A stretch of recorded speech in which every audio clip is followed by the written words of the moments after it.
सिंधुदुर्गात प्रथमच बायपास शस्त्रक्रिया, हृदयरोग निदान आणि उपचार एकाच ठिकाणी। बायपास शस्त्रक्रिया, एंजिओग्राफी, एंजिओप्लास्टी, हृदयाची सोनोग्राफी, ट्रेडमिल चाचणी, हृदयविकार तपासणी अशा अत्याधुनिक सुविधा।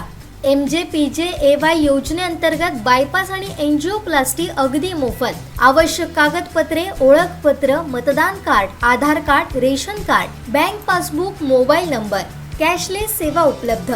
Super speciality lifetime hospital, Padwe, Kasal Malvan मार्गालगत, तालुका कुडाळ, जिल्हा सिंधुदुर्ग।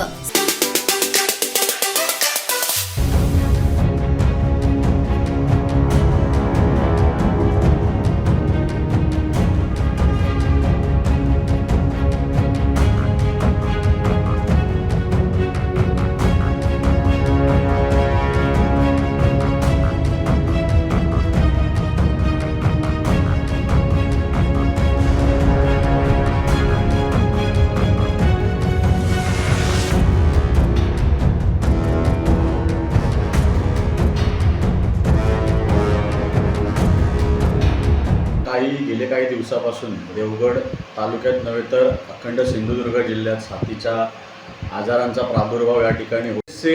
गरीब रुग्ण हे ग्रामीण रुग्णालयाचा आसरा घेत असतात आणि या ग्रामीण रुग्णालयात गेले कित्येक दिवस जे प्राथमिक उपचार आहेत ते स्थानिक ग्रामस्थांना मिळत नाही आहेत आणि त्या संदर्भात काही तक्रारी गेले काही दिवसापासून शिवसेना उद्धव बाळासाहेब ठाकरे गटाच्या कार्यालयात वारंवार येत होत्या आणि त्या अनुषंगाने काल शिवसेना उद्धव बाळासाहेब ठाकरे देवगड तालुक्यातील पदाधिकाऱ्यांचं शिष्टमंडळ यांनी ग्रामीण रुग्णालयात धडक दिली आणि त्या ठिकाणी सद्य परिस्थिती काय याची पाहणी केली असता जवळपास 50% हे वैद्यकीय अधिकारी आणि जी डॉक्टरांची टीम आहे यांची पदं रिक्त आहेत आणि ती पदं भरण्यासाठी त्या ठिकाणी काल आम्ही पत्रव्यवहार केला।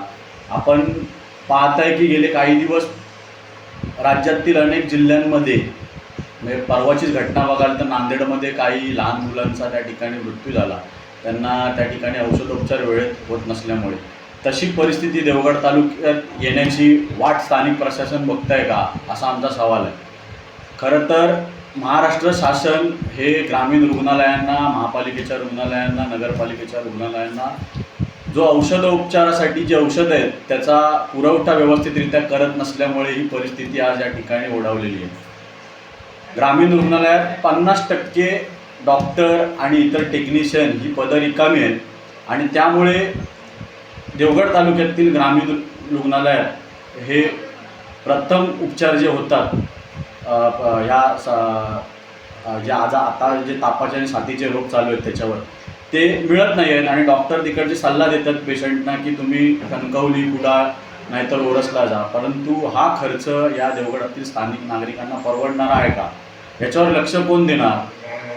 स्थानिक आमदार आहेत, त्यांचं खाजगी रुग्णालय आहे आणि आमदार हे त्या खाजगी रुग्णालयातील खाटा भरण्याकडे मला वाटतं त्यांचा जास्त कल आहे, म्हणून त्यांचं लक्ष या ठिकाणी या ग्रामीण रुग्णालयाकडे नाही असा आमचा आरोप आहे। आणि जर ही पदं लवकरात लवकर 8 दिवसात जर शल्यचिकित्सकांना आम्ही पत्रव्यवहार करणार आणि ती जर भरली नाही 8 दिवसात तर आम्ही या ठिकाणी शिवसेना उद्धव बाळासाहेब ठाकरे गटाच्या वतीनं तीव्र आंदोलन करून असा आम्ही त्यांना इशारा देतो। आमचे दिवसभरातले सर्व अपडेट्स, ताज्या घडामोडी आणि थेट लाईव्ह पाहण्यासाठी सबस्क्राइब करा, लाईक करा कोकणचं नंबर 1 महा चॅनल कोकण 7 लाईव्हचं YouTube चॅनल।